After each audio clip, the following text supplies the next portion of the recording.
ವೀಕ್ಷಕರೇ, ಉಚ್ಚಿಷ್ಟ ಗಣಪತಿ ಚಾನಲ್ಗೆ ಸ್ವಾಗತ.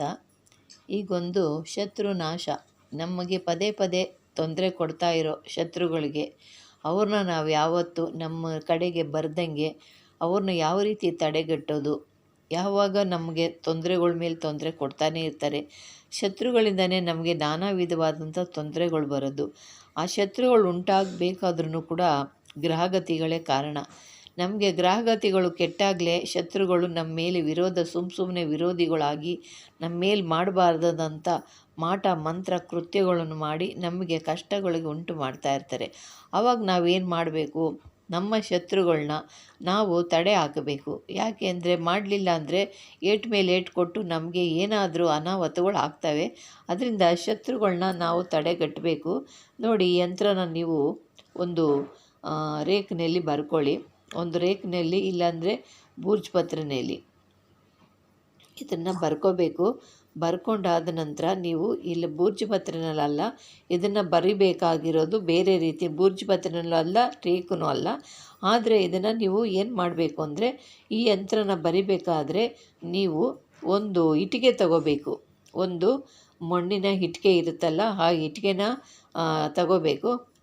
ಈ ಇಟ್ಟಿಗೆನ ತಗೊಂಡು ಅದನ್ನು ಏನು ಮಾಡಬೇಕು, ಆ ಇಟ್ಟಿಗೆ ಮೇಲೆ ಈ ಯಂತ್ರ ಬರಿಬೇಕು. ಯಂತ್ರ ಬರಿಬೇಕಾಗಿರೋದು ಯಾವ ರೀತಿ ಅಂದರೆ, ಕತ್ತೆ ಕಿವಿಯ ರಕ್ತದಿಂದ ನೀವು ಬರಿಬೇಕು. ಕತ್ತೆಯಲ್ಲಿ ಇರೋ ರಕ್ತ, ಕಿವಿನಲ್ಲಿ ಇರೋ ರಕ್ತ ಕೇಳಿದ್ರೆ ಅವರು ಒಂದು ಸ್ವಲ್ಪ ಸಿರಂಜಿನಲ್ಲಿ ನೀವು ಕತ್ತೆ ಕಿವಿನಲ್ಲಿ ಮಾಡಲೇಬೇಕು ಅಂತಂದರೆ, ಕತ್ತೆಗಳ ಹತ್ರ ಅವ್ರ ಹತ್ರ ಒಂದು ಸ್ವಲ್ಪ ದುಡ್ಡು ಕೊಟ್ಟರೆ ಅವರು ಕತ್ತೆಯಿಂದ ಸಿರಂಜಿನಿಂದ ಸ್ವಲ್ಪ ರಕ್ತ ಕೊಡ್ತಾರೆ.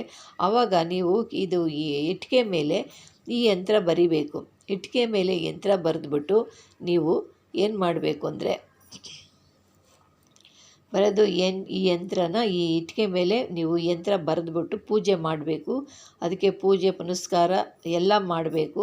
ಪೂಜೆ ಪುನಸ್ಕಾರ ಎಲ್ಲ ಮಾಡಿ ಪ್ರಾಣ ಪ್ರತಿಷ್ಠೆ ಎಲ್ಲ ಮಾಡಾದ ನಂತರ ನೀವು ಯಂತ್ರನ ಧೂಪ ದೀಪ ನೈವೇದ್ಯಗಳನ್ನೆಲ್ಲ ಕೊಟ್ಟು ಪೂಜೆ ಮಾಡಿ ನೀವೇನು ಮಾಡಬೇಕು, ಶತ್ರು ಮನೆ ಮೇಲೆ ಇಡಬೇಕು. ಶತ್ರು ಮನೆ ಮೇಲೆ ಇಟ್ಬಿಟ್ರೆ ನಿಮಗೆ ಅವರು ಈ ಇಟ್ಟಿಗೆನಲ್ಲಿ ಮಾಡೋದು ಸಾಮಾನ್ಯಗೆ ಯಾರಿಗೂ ಗೊತ್ತಿರೋದಿಲ್ಲ. ಇಟ್ಟಿಗೆಯಿಂದ ಎಷ್ಟೋ ಪ್ರಯೋಗಗಳಿದ್ದಾವೆ. ಇಟ್ಟಿಗೆಯಿಂದ ಎಷ್ಟೋ ತಡೆಗಳು ಹೊಡಿಬೋದು. ಇಟ್ಟಿಗೆಯಿಂದ ಎಷ್ಟೋ ಮನೆಗಳಿಗೆ ಬಾಡಿಗೆ ಬರಲಿಲ್ಲ ಅಂದರೆ ಆ ಮನೆಗೆ ಬಾಡಿಗೆನೂ ಕೂಡ ಬರೋಂಗೆ ತಡೆ ಹೊಡಿಬೋದು.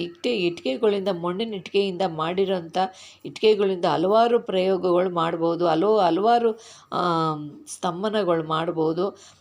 ಹಲವಾರು ಥರ ಕಾರ್ಯಗಳು ಮಾಡ್ಬೋದು. ಅದೇ ರೀತಿಯಾಗಿ ಇವಾಗ ಇಟ್ಟಿಗೆ ಪ್ರಯೋಗನ ನಿಮಗೆ ನಾನು ತಿಳಿಸ್ತಿದ್ದೀನಿ. ಈ ಇಟ್ಟಿಗೆನ ತೊಗೊಂಡೋಗಿ ಮನೆ ಮೇಲೆ ನೀವು ಇಟ್ಟು ಬಂದರೆ ಯಾರಿಗೂ ಅದು ಗೊತ್ತಾಗೋದಿಲ್ಲ. ಯಾಕೆಂದರೆ ಬರೆದಿರೋದು ಒಂದೇ ಒಂದು ಸ್ವಲ್ಪ ನಿಮಗೆ ಅದು ಗೊತ್ತಾಗುತ್ತೆ, ಇಲ್ಲ ಅಂದರೆ ಅವ್ರಿಗೆ ಗೊತ್ತಾಗೋದಿಲ್ಲ. ತಗೊಂಡೋಗಿ ಮನೆ ಮೇಲೆ ಎಲ್ಲಾದರೂ ಒಂದು ಕಡೆ ಇಟ್ಟುಬಿಡಿ. ಶತ್ರು ಮನೆ ಮೇಲೆ ಇಟ್ಟುಬಿಟ್ರಿ ಅಂದರೆ ನಿಮಗೆ ಪದೇ ಪದೇ ಕಷ್ಟ ಕೊಡಬೇಕು, ಪದೇ ಪದೇ ನಿಮಗೆ ತೊಂದರೆ ಮೇಲೆ ತೊಂದರೆ ಕೊಡಬೇಕು ಅನ್ನೋ ಮನಸ್ಸು ಅವ್ರಿಗೆ ಹೋಗ್ಬಿಡುತ್ತೆ. ನಿಮಗೆ ತೊಂದರೆ ಕೊಡೋಕ್ಕೆ ಬರೋದಿಲ್ಲ. ಅವ್ರಿಗೂ ಒಂಥರ ಕಷ್ಟ ಬಂದಾಗ ಅವ್ರಿಗೆ ಯೋಚನೆ ನಿಮ್ಮ ಮೇಲೆ ಬರೋದಿಲ್ಲ. ಅದರಿಂದ ಶತ್ರುಗಳನ್ನ ನಾವು ದೂರ ಸರಿಸ್ಬೇಕು ಅಂದಾಗ ನಾವು ಈ ರೀತಿಯಾದಂಥ ಒಂದು ಪ್ರಯೋಗ ಮಾಡ್ಕೋಬೇಕು. ಈಗ ಬೆಂಕಿ ಹತ್ಕೊಂಡು ಉರ್ಕೊಂಡು ಹೋಗ್ತಾ ಇರುತ್ತೆ. ಅದು ಉರ್ಕೊಂಡು ಹೋಗ್ತಾ ಇದ್ದರೆ ಉರಿಯೋಕ್ಕೆ ಬಿಟ್ಟುಬಿಟ್ರೆ ಊರೇ ಸುಟ್ಟಾಕ್ಬಿಡುತ್ತೆ. ಅದನ್ನೇ ತಡೆಗಟ್ಟಿ ನಾವು ಆರಿಸ್ಬಿಟ್ವಿ ಅಂದರೆ ಅಲ್ಲಿಗೆ ನಿಂತೋಗುತ್ತೆ. ಅದೇ ರೀತಿಯಾಗಿ ನಮ್ಮ ಜೀವನದಲ್ಲಿನೂ ಕೂಡ ಈ ಶತ್ರುಗಳು ಮಾಡೋಂಥ ಕುತಂತ್ರಗಳನ್ನ ಬ್ರೇಕ್ ಮಾಡಬೇಕು. ಬ್ರೇಕ್ ಅಂದರೆ ಯಾವ ರೀತಿ? ಇದೇ ರೀತಿಯಾಗಿ ಮಾಡ್ಕೊಂಡು ಹೋಗಬೇಕು. ಆಗ ನಿಮ್ಮ ಮೇಲೆ ಅವ್ರಿಗೆ ಗಮನ ಬರೋದಿಲ್ಲ. ಅವ್ರಿಗಾಗಿರುತ್ತೆ. ಅವರು ನಿಮ್ಮ ಮೇಲೆ ಮರೆತು ಬಿಡ್ತಾರೆ. ಆ ಶತ್ರುತ್ವನೇ ಮರೆತು ಬಿಡ್ತಾರೆ. ನಿಮಗೆ ಮಾಡೋಂಥ ಕುತಂತ್ರಗಳು ಬಿಟ್ಟಾಕ್ತಾರೆ. ಅವ್ರ ಮನೆ ಕಡೆ ಗಮನ ಬರುತ್ತೆ. ಅಂಥದ್ದು ಒಂದು ಶತ್ರು ನಾಶನೆ ಮಾಡೋವಂಥದ್ದು ಒಂದು ಇಟ್ಟಿಗೆ ಪ್ರಯೋಗ. ಇದನ್ನು ಮಾಡ್ಕೊಳ್ಳಿ. ಇದನ್ನು ಬರಿಬೇಕಾಗಿರೋದು ಯಾವುದು ಅಂತ ಹೇಳ್ತೀರಾ? ಇದನ್ನು ಒಂದು ಯಾವುದಾದ್ರೂ ಎಕ್ಕದ ಕಡ್ಡಿನೋ, ಇಲ್ಲ ಅಂದರೆ ಇದು ಬೇವಿನ ಕಡ್ಡಿನೋ, ಇಲ್ಲ ಅಂದರೆ ನೀವು ಈ ಒಂದು ಇದು ಯಾವುದನ್ನ ಮುಳ್ಳಿನಿಂದನೋ ಬರೀರಿ. ಇದರಿಂದ ನಿಮಗೆ ಶತ್ರು ನಿಮ್ಮ ಮನೆಯಿಂದ, ನಿಮ್ಮ ಮನಸ್ಸಿನಿಂದ, ನಿಮ್ಮ ಮೇಲೆ ವಿರೋಧದಿಂದ ದೂರ ಆಗ್ತಾರೆ. ಅದರಂತೆ ಇದು ಒಂದು ಶತ್ರು ನಾಶ ಮಾಡುವಂಥದ್ದು, ಒಂದು ಅವರ ಮನಸ್ಸಿನಲ್ಲಿರೋ ದುಷ್ಟತನನ ದೂರ ಮಾಡೋದಿದು. ಅದರಿಂದ ಇದನ್ನು ಮಾಡ್ಕೊಳ್ಳಿ ಪ್ರಿಯ ವೀಕ್ಷಕರೇ.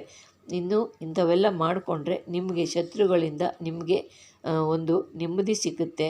ಅವರಿಂದ ನಿಮಗೆ ಒಂದು ಒಳ್ಳೆಯದಾಗುತ್ತೆ. ಇದನ್ನು ಮಾಡ್ಕೊಳ್ಳಿ. ನಿಮಗೆ ಇಷ್ಟವಾದರೆ ಲೈಕ್ ಮಾಡಿ, ಶೇರ್ ಮಾಡಿ, ಸಬ್ಸ್ಕ್ರೈಬ್ ಮಾಡಿ. ನಮಸ್ಕಾರ.